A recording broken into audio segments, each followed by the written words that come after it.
tidak merasa dirinya sebagai konsumen. Nggak ada ya. Walaupun Anda seorang konglomerat sekalipun punya banyak perusahaan, saya yakin di dalam tubuh yang Anda itu ada yang dikenakan, itu ada yang memproduksi orang lain, pasti kan?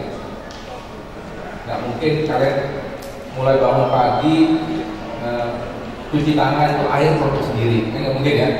Nanti gosok gigi, sikat giginya produk sendiri, odolnya produk sendiri, ini nggak mungkin. Jadi pasti ada produk orang lain. Jadi sebetulnya kita semua adalah konsumen.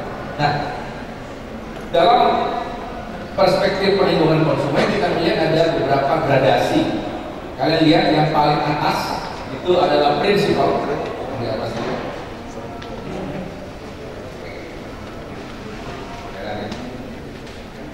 Prinsipal, kemudian ada intermediate consumer. Intermediate consumer itu konsumen antara. Yang di atas itu pabrikan misalnya, manufacturer, mereka yang memproduksi barang. Seperti kursi ini kan, kursi ini ada pabriknya.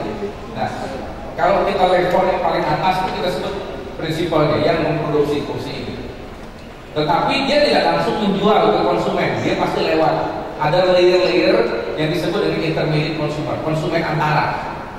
Nah, konsumen antaranya tidak selalu satu, ada banyak. Kalau kalian makan mie instan saja, mulai dari pabrik mie sampai ke warung di sebelah rumah itu berapa layer itu ya. Ada agen, ada distributor, kemudian sampai ke warung-warung, sampai ke tangan kalian. Nah, sebetulnya yang disebut dengan intermediate consumer itu adalah pelaku usaha juga. Jadi mereka adalah pelaku usaha juga.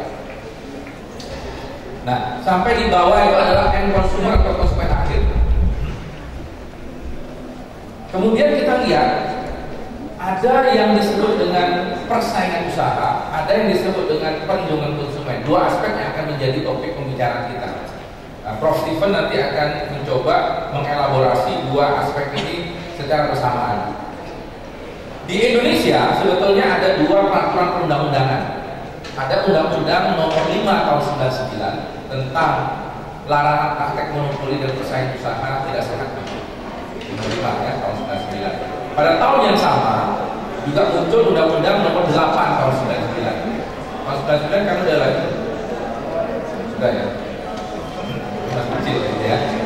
Nah, pada tahun yang sama muncul juga Undang-Undang tentang perlindungan konsumen Nomor 8 tahun 99.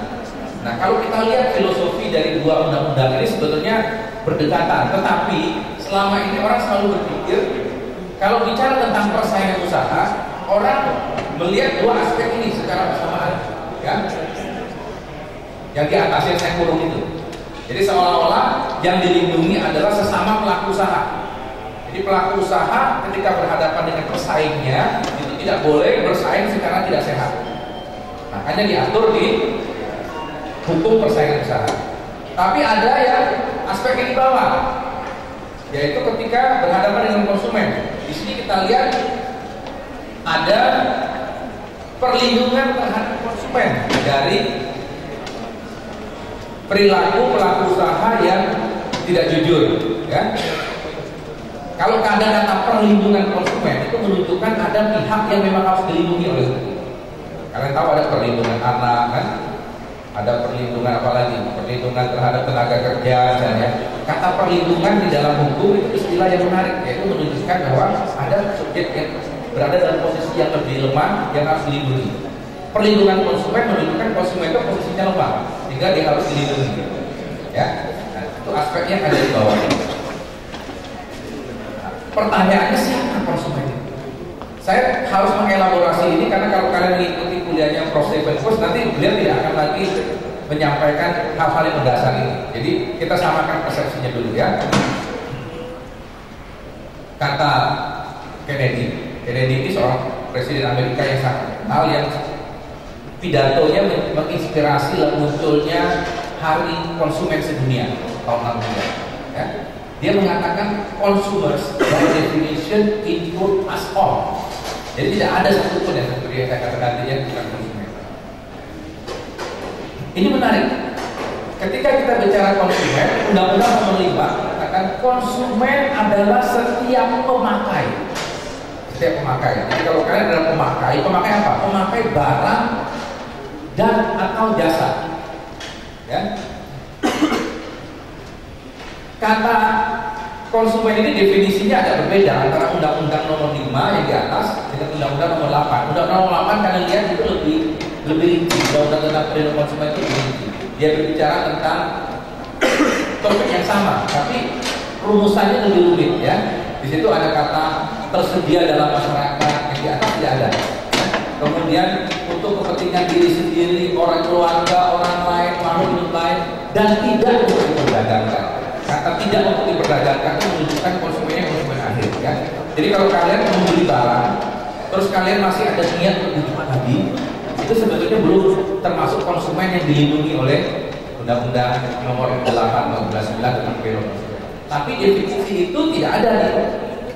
Kata-kata tidak untuk diperdagangkan tidak ada di Undang-Undang Nomor 5 ya. Tapi apakah dua hal ini punya konsekuensi ya, kita lihat nanti. Pertanyaannya, kalau BINUS misalnya sebagai universitas membeli banyak alat, ada lampu, ada kursi, sebetulnya BINUS konsumen atau bukan? Nah, kalau kalian lihat definisi tadi, kesannya hanya orang. Orang itu siapa? Orang itu bisa orang natural, orang alami seperti kita, bisa juga orang itu adalah badan usaha. Ya. Tetapi di banyak negara, konsumen itu selalu individual. Konsumen itu bukan badan usaha, bukan korporasi. Jadi kalau BINUS membeli kursi atau membeli lampu, ini dia tidak posisi sebagai konsumen. Itu berlaku di banyak negara. Tapi peraturan kita ternyata tidak terlalu jelas.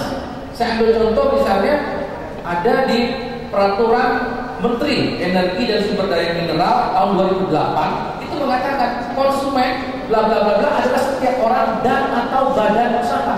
Nah, jadi badan usaha itu disebut konsumen.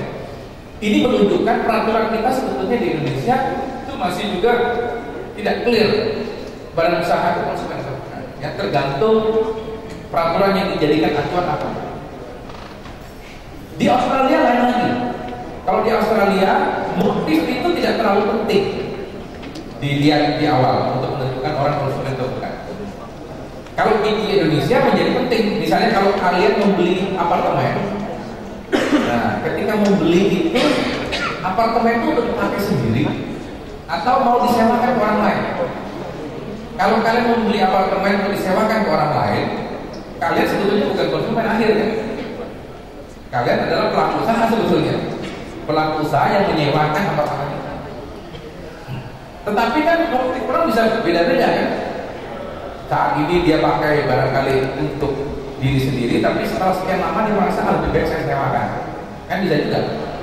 Nah, sehingga banyak negara seperti di Australia menganggap tidak terlalu penting motif orang beli barang itu untuk dilihat apa.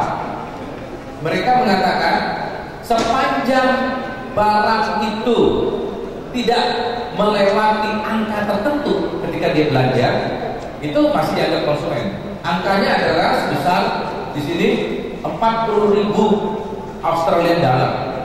Kalian bisa kalikan rupiah berapa ya? Kalau belum 40.000 Australian dollar itu dia tidak lihat motifnya. Pokoknya kalau kalian membeli barang harganya sejumlah itu masih dianggap konsumen ya. Tapi kalau lebih dari itu baru dilihat motifnya, mau dijual lagi atau bukan. Jadi ada banyak definisi tentang konsumen itu ya, yang harus kita pelajari. Nah, sementara pelaku usaha relatif sama. Orang biasa melawankan antara konsumen itu dengan produsen, gitu kan? Tapi sebetulnya kata produsen itu tidak dikenal di dalam hukum kita. Hukum positif kita tidak mengenal kata produsen. Dalam undang-undang perlindungan konsumen tidak ada kata produsen. Dalam undang-undang persaingan usaha juga tidak ada kata produsen. Yang dipakai itu pelaku usaha. Jadi konsumen dengan pelaku usaha. Pelaku usaha relatif sama definisinya antara dua undang-undang itu. Bedanya dengan konsumen tadi, kalau konsumen ada unsur yang ditambahkan di dalam undang-undang pelaku. Ya. Jadi intinya pelaku usaha itu setiap orang perseorangan. Nah, orang perseorangan itu maksudnya individu-individu kita ya. Atau badan usaha, bisa badan hukum atau bukan badan hukum. Ya. Yang melakukan, yang didirikan dan berkedudukan melakukan kegiatan dalam wilayah hukum negara kita. Sepanjang dia didirikan dengan badan hukum kita atau melakukan kegiatan di wilayah hukum negara Indonesia, dia adalah pelaku